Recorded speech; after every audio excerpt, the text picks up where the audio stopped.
அனைவருக்கும் வணக்கம். இன்றைக்கி வந்து பார்த்திங்க அப்படின்னா 25/7/2024 வியாழக்கிழமை அன்றைக்கி நிஃப்டியோட எக்ஸ்பீரியன் பேங்க் நிஃப்டி இண்டெக்ஸ் இது ரெண்டுமே சிபிஆர் இண்டிகேட்டர் யூஸ் பண்ணி எப்படி ட்ரேட் பண்ணுறது அப்படிங்கிறத பார்த்துடலாம். அதுக்கு முன்னாடி நேற்று யூஎஸ் மார்க்கெட்டில் என்னாச்சு அப்படிங்கிறத பார்க்கலாம்.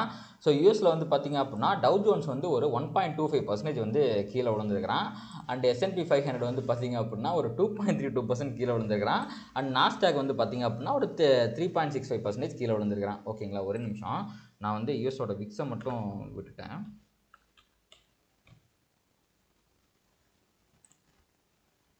ஸோ விக்ஸ் வந்து பார்த்திங்கன்னா ஜஸ்ட் ஒரு 22% வந்து பார்த்திங்க அப்படின்னா மேலே போயிருக்கிறான்.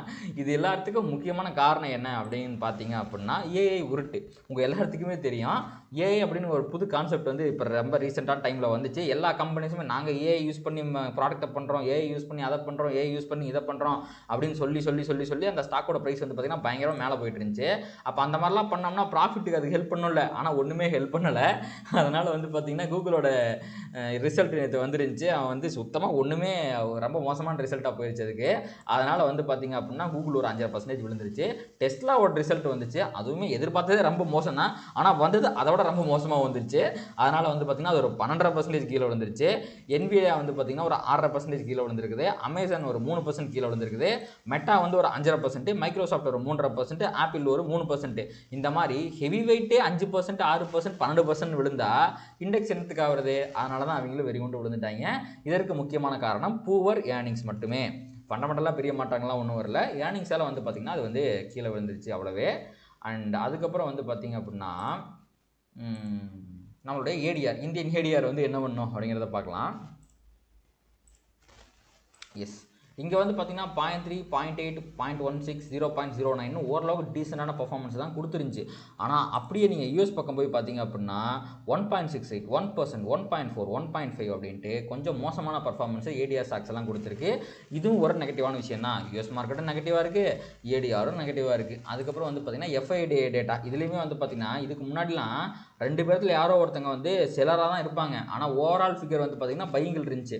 ஆனால் இந்த பட்ஜெட்டுக்கு அப்புறம் ஓவரால் ஃபிகர் வந்து நெகட்டிவ் இருக்குது. அண்ட் வந்து நேற்றும் முந்தா நேற்றும் 5000 கோடி செல் பண்ணியிருந்தாங்க, நேற்றும் 5000 கோடி செல் பண்ணியிருக்காங்க. மேபி இன்றைக்கி 5000 கோடி செல் பண்ணுறதுக்கான வாய்ப்புகள் இருக்குது. கேபிட்டல் கெயின் டேக்ஸ் இன்க்ரீஸ் பண்ணால் அவங்க எதுக்கு தேவையில்லாமல் டேக்ஸை பே பண்ணணும் அப்படின்னு நினைக்கிறாங்களோ என்னமோ. இங்கேருந்து பணத்தெல்லாம் எடுத்து கொண்டு போய் ஹாங்காங்லையும் சைனாலையும் நாங்கள் போட போகிறோம், இல்லை வியட்நாமில் போட போகிறோம்னு நினைக்கிறாங்களோ என்னமோ தெரியல. ஆனாலுமே எஃப்ஐ வந்து பயங்கரமான செல்லர்ஸாக இருக்காங்க. அண்ட் அவங்க ஒரு 5000 கோடி பக்கமாக செல் பண்ணியிருக்காங்க. டிஏ வந்து கொஞ்சமாக முட்டு கொடுத்து ஒரு 3000 கோடிக்கு பை பண்ணியிருக்காங்க. நெட் ஃபிகர் வந்து இப்போவுமே நெகட்டிவாக தான் இருக்குது. இது மார்க்கெட்டுக்கு ஒரு நெகட்டிவான விஷயம் தான். அண்ட் இப்போதைக்கு ஆறுதல் எடுக்கக்கூடிய ஒரே ஒரு விஷயம் என்ன அப்படின்னா வேர்ல்டு மார்க்கெட் ஃபியூச்சர்ஸ் எல்லாமே வந்து பார்த்திங்கன்னா லைட்டாக பாசிட்டிவாக இருக்குது. யூஎஸில் நேற்று வந்து ஒரு மிக கோரணமான ஒரு நிகழ்வு நடந்துச்சு. அதுலேருந்து ஏதோ லைட்டாக ரெக்கவரி ஆகிறதுக்கான ஒரு சின்ன சயின்ஸ் அப்படிங்கிறது தெரியுது. யூஎஸ் மார்க்கெட் மூலமே பாசிட்டிவாக இருக்குது. யூரோப்பியன் மார்க்கெட் வந்து பார்த்திங்கன்னா லைட்டாக ஃப்ளாட்டாக வித் பாசிட்டிவ் பயாஸில் இருக்காங்க. ஏஷியன் மார்க்கெட் வந்து பார்த்திங்கன்னா ஓரளவுக்கு வந்து ஃப்ளாட்டாக இருக்காங்க. தைவான் எப்பவுமே வந்து ஏறினா 1.5%, இறங்கினாலும் 1.5% தான் இருப்பான், அவனை விட்டுருங்க. இன்றைக்கி வந்து 0.14% தான் வந்து விழுந்துருக்கிறான். ஃப்ளாட்டாக தான் ட்ரேட் ஆகிட்டு இருக்கிறான். ஓகேங்களா, நான் நேற்று நைட்டு வந்து இந்த ஃபாலில் கிஃப்ட் நிஃப்டி தாக்கு பிடிச்சி நின்றுட்டு இருந்தானே அப்படின்னு நினச்சேன், ஆனால் அவனும் விழுந்துட்டான் கடைசியில். இப்போதைக்கு வந்து பார்த்திங்கன்னா வந்து 250 அப்படின்னு ட்ரேட் ஆகிட்டு இருக்கான். இன்றைக்கி மார்னிங் வந்து 80 கிட்ட ஓப்பன் ஆனால் ஃபஸ்ட்டு 5 மினிட்ஸில் இப்போ 250ன்னு போயிட்டான். மேபி பார்க்கலாம் எவ்வளோ தூரம் வந்து அவன் ஹையில் ஓப்பன் ஆகும் அப்படிங்கிறத பார்ப்போம். ஸோ இப்போ இவன் வந்து 250 அப்படிங்கிற ரேஞ்சில் வந்து கிஃப்ட் நிஃப்டி இருக்குது அப்படின்னா நம்மளுடைய நிஃப்டி நேற்று 400ல் ட்ரேட் ஆகிட்டு இருந்தான். நிஃப்டி ஃபியூச்சர்ஸ் வந்து பார்த்திங்கன்னா 300, ஓகே இங்கே வந்து க்ளோசிங் வந்து 388 அப்படின்னு இருக்குது. பட் இங்கே வந்து பார்த்திங்கன்னா 421 அப்படின்னு க்ளோஸ் ஆகிருந்துச்சு. இப்போ 251 அப்படின்னா கிட்டத்தட்ட ஒரு 150 பாயிண்ட்டுக்கு பக்கமாக வந்து கேப் டவுன் காமிக்கிறான். ஒரு 160 பாயிண்ட் வந்து கேப் டவுன் காமிக்கிறான். ஓகேங்களா, ஓகே அப்போ வந்து கேப் டவுன், அதுவும் மிகப்பெரிய கேப் டவுன் அப்படிங்கிறது தெரிஞ்சிருச்சு. ரெண்டாவது சிபிஆர். நேற்று வந்து நிஃப்டியில் ப்ரைஸ் என்ன ஆயிருக்கு அப்படின்னா ஒரு ஃபால் வர ட்ரை பண்ணிச்சு. பேங்க் நிஃப்டியும் பயங்கரமான ஃபால் ஆச்சு, அதனால் நிஃப்டி கீழே விழுந்துச்சு. ஆனால் ரெக்கவர் ஆகி 2 டைமுமே வந்து பார்த்திங்கன்னா அவன் மேலே வந்துட்டான். நேற்று வந்து சிபிஆருக்கு மேலே தான் முடிச்சிருக்கான். இது என்னதை இண்டிகேட் பண்ணுது அப்படின்னா பையர்ஸ் வந்து இருக்காங்க, லோயர் லெவலில் பையர்ஸ் இருக்காங்க அப்படிங்கிறத வந்து இண்டிகேட் பண்ணுது. அண்ட் இன்றைக்கி நிஃப்டியில் என்ன இது ஃபார்ம் ஆகிருக்கு அப்படிங்கிறத பார்க்கும்போது ட்ரெண்டிங் டே ஃபார்ம் ஆகிருக்கு. உங்களுக்கு இன்சைடு சிபிஆர் ஃபார்ம் ஆகிருக்கு, அது நேரோ சிபிஆராக இருக்குது. ஸோ தட் மார்க்கெட் ட்ரெண்ட் ஆகிறதுக்கு எல்லா வாய்ப்புமே இருக்குது. இன்கேஸ் இன்றைக்கி மார்க்கெட் ஃப்ளாட்டாக ஓப்பனாக இருந்துச்சு அப்படின்னா கண்டிப்பாக அது வந்து மேபி கீழே போகிறதுக்கு வாய்ப்பு இருக்குது அப்படின்னு நம்ம சொல்லிடலாம். ஆனால் இன்றைக்கி ஹியூஜ் கேப் டவுனில் ஓப்பன் ஆகிறதுனால எனக்கு தெரிஞ்ச அரௌண்ட் இவனே வந்து 250 அப்படின்னா மேபி ஒரு 230ங்கிற ரேஞ்சில் அவன் ஓப்பன் ஆகிறதுக்கு எல்லா வாய்ப்புமே இருக்குது. இந்த மாதிரி ஒரு கேப் டவுனில் ஓப்பன் ஆனால் அப்படின்னா it is a negative sign தான். ஆனால் எனக்கு என்னமோ இந்த ஃபால் சஸ்டெயின் ஆகாது, அவன் பெருசாக கீழே போக மாட்டான் அப்படின்னு தோணுது. மேபி இந்த ட்ரெண்டிங் வந்து மேலே வர்றதுக்கான வாய்ப்பு இருக்கும் அப்படின்னு வந்து எனக்கு தோணுது. அதை நம்ம பொறுத்திருந்து பார்க்கலாம். மேபி இன்றைக்கி வந்து மார்க்கெட் ஃப்ளாட்டாக க்ளோஸ் ஆகிறதுக்கான வாய்ப்புகளும் இருக்கிற மாதிரி தான் எனக்கு தோணுது. இன்கேஸ் அவன் கீழே போனாலுமே, அதாவது இந்த இந்த S1 கிட்ட அவன் வந்து ஓப்பன் ஆனானா மேபி ட்ரெண்ட் ஆகிறதுக்கு வாய்ப்பு இருக்குது. ஆனால் S1க்கு கீழே S2க்கு பக்கத்துலாம் ஓப்பன் ஆகிட்டான் அப்படின்னா எனக்கு தெரிஞ்சு ட்ரெண்டிங் ரொம்ப கஷ்டம் தான். மேபி அது மேலே போகிறதுக்கு தான் ஏகப்பட்ட வாய்ப்புகள் இருக்கும். கீழே போகிறது ரொம்ப கஷ்டமாக தான் என் கண்ணுக்கு தெரியுது. அதை நம்ம பொறுத்திருந்து பார்ப்போம். ஸோ இன்றைக்கி ஹியூஜ் ஏன்னாங்க எப்பவுமே வந்து S2 கிட்ட மார்க்கெட் ஓப்பன் ஆச்சுன்னா அவன் ஃபர்தராக கீழெலாம் போக மாட்டான். அந்தளவுக்கு நெகட்டிவ் நியூஸ்லாம் வரல. ஏன்னா அது 2 நாளுக்கு முன்னாடி வந்துருச்சு.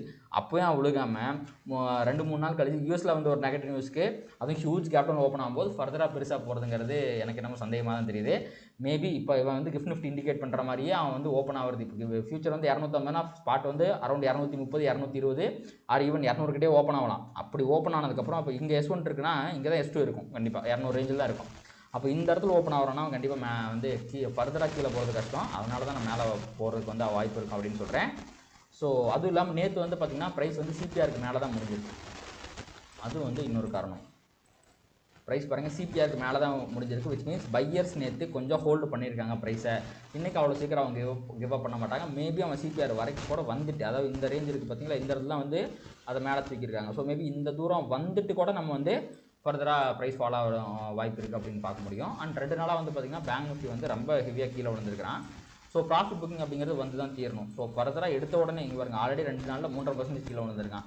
இன்னைக்கு கேப் டவுனே வந்து பார்த்திங்கன்னா 1% காட்டுறான், 4.5%. அப்போ இங்கே ஷார்ட் அடிச்சவங்களாம் ஆல்ரெடி பயங்கரமான ப்ராஃபிட்டில் இருப்பாங்க. ஸோ கண்டிப்பாக ப்ராஃபிட் புக்கிங்கில் அதை மேலே கொண்டு வரதுக்கான வாய்ப்புகள் தான் அதிகமாக இருக்கும். இதனால் தான் நான் இந்த கேப் டவுனையும் நம்பவில்லை. கண்டிப்பாக ரெக்கவர் ஆகும் அப்படின்னு நம்புகிறேன். ஸோ நம்ம பொறுத்திருந்து பார்ப்போம். அப்படி ரெக்கவர் ஆகிற பட்சத்தில் உங்களுக்கு கேப் டவுன் ஆன உடனே உங்களுக்கு வந்து ஒரு க்ரீன் கேண்டில் வந்துச்சு அப்படின்னா மேபி அது ஒரு பாசிட்டிவ் சைனாக இருக்கலாம். S2 ரிவர்சல் ஒரு ஹை ப்ராபபிள் ட்ரேடிங் ஆப்பர்ச்சுனிட்டியாக இருக்கிறதுக்கு வாய்ப்பு இருக்குது. ஆனாலுமே ப்ரைஸ் வந்து இங்கே பார்த்தீங்களா இந்த S1 இருக்குது பார்த்தீங்களா, இந்த S1 கிட்ட தான் நேற்றத்தோட இந்த இவங்கெல்லாம் வந்து மேலே ஏற்றிருக்காங்க. ஸோ இன்கேஸ் அவங்க வந்து கை விட்டுட்டாங்கன்னா S1லேருந்து ப்ரைஸ் ரிவர்சல் ஆகி ஃபர்தராக கீழே போகிறதுக்கு எல்லா வாய்ப்புமே இருக்குது. So as per the price action huge gap down இருக்கிறதுனால S2 ரிவர்சல் ஒரு ஹை ப்ராபபிள் பேட்டர்ன், S1 ரிவர்சலுமே மேபி ஒரு ஹை ப்ராபபிள் பேட்டர்னாக இருக்கலாம். ஸோ இதான் வந்து பார்த்திங்கன்னா நிஃப்டியை பொறுத்த வரைக்கும் இப்போ இருக்க சினாரியோவுக்கு நான் சொல்கிறது. ஆனால் இந்த கேப் டவுன்லாம் மதிக்காமல் அவன் பாட்டுக்கு வந்து பார்த்திங்கன்னா 300 லெவல்லே வந்து கேப் ஓப்பன் ஆகிட்டான்னா இதில் சேஞ்சஸ் வர்றதுக்கு வாய்ப்பு இருக்குது. ஸோ அந்த மாதிரி இந்த ஹியூஜ் கேப் டவுன்னா இப்போ நான் சொல்கிறது நடக்கிறதுக்கு வாய்ப்பு இருக்குது. இன்கேஸ் கேப் டவுன்லாம் ஆகலை, இங்கே இண்டிகேட் பண்ணுற அளவுக்கு கேப் டவுன் ஆகலை, உங்களுக்கு வந்து அவன் ஓப்பன் ஆகிறது S1 கிட்ட தான் ஓப்பன் ஆகிறான் அப்படின்னா அந்த நேரத்தில் ப்ரைஸ் மேபி S1லேருந்து ட்ரெண்ட் ஆகி கீழே போனான்னா ஃபர்தராக கீழே போகிறதுக்கு எல்லா வாய்ப்புகளுமே இருக்குது. R1 தாண்டாமல் நீங்கள் புல்லிஷாக மாற வேணாம். ப்ரைஸ் வந்து 24,500க்கு மேலே போனால் மட்டும்தான் நீங்கள் புல்லிஷாக ஃபீல் பண்ணணும். அது வரைக்கும் நீங்கள் புல்லிஷாக இருக்கவே கூடாது. ஓகேங்களா? அப்போ 24,500க்கு மேலே போய் டேகையை தாண்டுறான் அப்படின்னா மேபி நீங்கள் புல்லிஷாக பொசிஷன் எடுத்துக்கலாம். நிஃப்டியை பொறுத்த வரைக்கும் இதுதான். அண்ட் பேங்க் நிஃப்டி வந்து பார்த்திங்க அப்படின்னா கண்டினியூஸாக டிசைனிங் CPRஐயே போட்டுக்கிட்டு இருக்கிறான். முதல்ல நேற்று என்னாச்சு அப்படிங்கிறத பார்ப்போம். ஸோ நேற்று வந்து பார்த்திங்கன்னா ப்ரைஸ் வந்து ஃப்ளாட்டாக தான் ஓப்பன் ஆச்சு. ஆனால் மிகப்பெரிய ஃபாலில் வந்து பார்த்திங்கன்னா அவன் கீழே போனான். அண்ட் ரெக்கவரி வந்து S1க்கு மேலே தான் முடிச்சிருக்கான். ப்ரைஸால் S1க்கு கீழே க்ளோஸ் வைக்க முடியலை. இது வந்து பார்த்திங்கன்னா ஒரு சின்ன பாசிட்டிவ் சைன். மேபி பையர்ஸ் வந்து லோயர் லெவலில் இருக்காங்க அப்படிங்கிறத பேங்க் நிஃப்டியுமே வந்து இண்டிகேட் பண்ணுது. அண்ட் வந்து பார்த்திங்கன்னா இன்றைக்கி வந்து என்ன நடக்கும், அண்ட் விர்ஜின் CPR அப்படிங்கிறது ஃபார்மாகவே கிடையாது. CPRையும் ப்ரைஸ் வந்து தொற்றுது. ஓகேங்களா? அடுத்து அப்போ வந்து செல்லர்ஸ் வந்து அவ்வளோ அக்ரெசிவாக இல்லை அப்படிங்கிறது தான் அர்த்தம். ஏன்னா என்றைக்குமே ஃபாலில் விர்ஜின் CPR ஃபார்ம் ஆச்சுன்னா பயங்கர அக்ரெசிவாக இருக்காங்க அப்படிங்கிறத அர்த்தம். அண்ட் இன்றைக்கி பாருங்கள் அகைன் வந்து ட்ரெண்டிங் டே வந்திருக்கு. இந்த ட்ரெண்டிங் டே எனக்கு என்னமோ ஆல்ரெடி ஒரு 4% கீழே விழுந்ததுனால பேங்க் நிஃப்டி மேலே தான் போகுமோ அப்படின்னு எனக்கு தோணுது. பட் ஸ்டில் இந்த ட்ரெண்டிங் டே மேலே போகணும் அப்படின்னா ப்ரைஸ் R1க்கு மேலே போயிட்டு உங்களுக்கு வந்து டே ஹையை தாண்டணும். R1க்கு மேலே தாண்டினாலே ஓகே தான் வச்சுக்கோங்க. மேபி இந்த பாருங்கள் இந்த லெவல் இருக்குது பார்த்தீங்களா, இதுதான் ப்ரீவியஸ் டே ஹை அண்ட் இது R1. இதை ரெண்டையுமே தாண்டி ப்ரைஸ் வந்து க்ளோஸ் வச்சிருச்சு அப்படின்னா மேபி நீங்கள் வந்து புல்லிஷாக இருக்கலாம். அது வரைக்கும் நீங்கள் பியரிஷாக தான் இருக்கணும். ஆனால் இன்றைக்கி பேங்க் நிஃப்டியில் நான் ஃபர்தராக கீழே பியரிஷாக போகிறதுக்கு எனக்கு வந்து உடன்பாடு இல்லைங்க. ஏன்னா ஓவர் சோல் கண்டிஷனில் பேங்க் நிஃப்டி இருக்குது. ஆல்ரெடி பயங்கரமாக வந்ததுனால ப்ராஃபிட் புக்கிங் வந்தே தான் ஆகணும். ஸோ தட் அவன் மேலே போயே தான் ஆகணும். எவ்வளோ தூரம் போவான்னு எனக்கு தெரியாது. ஆனால் ஹியூஜ் கேப் டவுன்னா உதாரணத்துக்கு இப்போ நிஃப்டியே வந்து பார்த்திங்க அப்படின்னா ஒரு 0.5% மேலே கேப் ஆகுது அப்படின்னா ஆல்ரெடி பேங்க் நிஃப்டி ரொம்ப அண்டர் பெர்ஃபார்மன்ஸ் தான் பண்ணுறான்.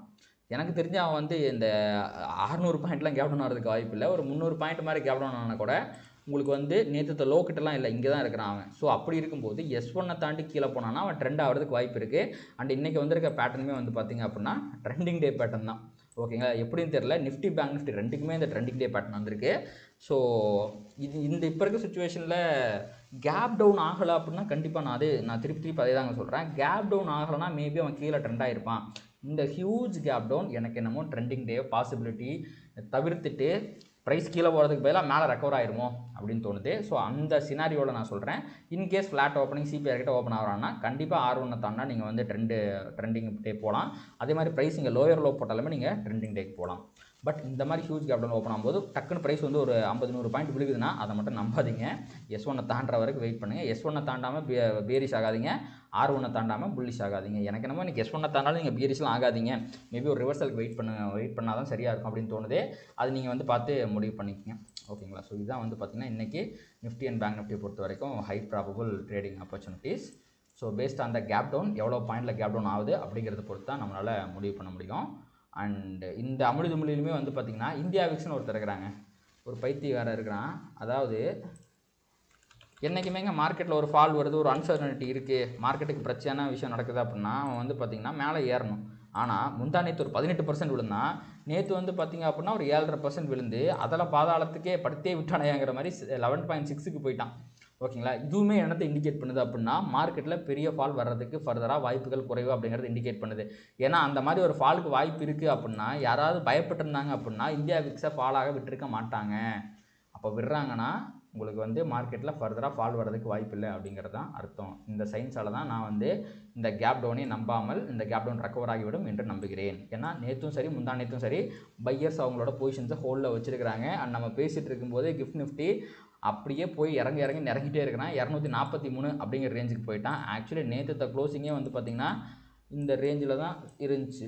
நேற்று கிஃப்ட் நிஃப்டியே வந்து பார்த்திங்கன்னா இந்த 250 ரேஞ்சில் தான் இருந்தால் இப்போ அதையும் தாண்டுறான். ஸோ மேபி நிஃப்டி வந்து பார்த்திங்க அப்படின்னா இவனே 200க்கு போயிட்டான்னா நிஃப்டி வந்து 150 அப்படின்னு கூட கேப் டவுன் ஆகிறதுக்குலாம் வாய்ப்பு இருக்குது. அந்த மாதிரி கேப் டவுன் ஆச்சுன்னா கண்டிப்பாக நீங்கள் வந்து ஃபர்தர் செல்லிங்கை வந்து எதிர்பார்க்க முடியாது. இன்கேஸ் ஃபஸ்ட்டு 5 மினிட்ஸில் ஃபால் வந்தாலுமே அது ரெக்கவர் ஆக தான் வாய்ப்பு இருக்குது. இந்த ட்ராப்பில் மட்டும் நீங்கள் மாட்டிக்காதீங்க. கிளியராக ப்ரைஸ் ஆக்ஷனை பார்த்து ட்ரேட் பண்ணுங்கள். அண்ட் வாட் எவர் ஹேப்பன்ஸ் நம்ம வியூ வந்து என்றைக்குமே தப்பாக போகிறதுக்குலாம் வாய்ப்பு இருக்குது. அதை அக்செப்ட் பண்ணிவிட்டு ரிஸ்க் மேனேஜ்மெண்ட்டை சரியாக பண்ணி லாஸை கம்மியாக பண்ணுறது எப்படிங்கிறத கற்றுக்கிட்டா மட்டும்தான் மார்க்கெட்டை ரொம்ப நாள் இருக்க முடியும். இதை கற்றுக்குங்க. அண்ட் இதோட இந்த வீடியோ நம்ம முடிச்சுக்கலாம். கண்டிப்பாக இந்த வீடியோ உங்களுக்கு வந்து யூஸ்ஃபுல்லாக இருந்திருக்கும் அப்படின்னு நம்புறேன். இந்த வீடியோ உங்களுக்கு பிடிச்சிருந்துச்சு அப்படின்னா லைக் பண்ணுங்கள், கமெண்ட் பண்ணுங்கள். அண்ட் ட்ரேட் பண்ணுற மற்ற நண்பர்களுக்கு ஷேர் பண்ணுங்கள். யூடியூப் அல்காரிதம் ட்ரிகர் பண்ணி நிறையா பார்வையாளர்கள் நம்ம சேனலுக்கு கொண்டு வந்து சேர்க்கும். நன்றி.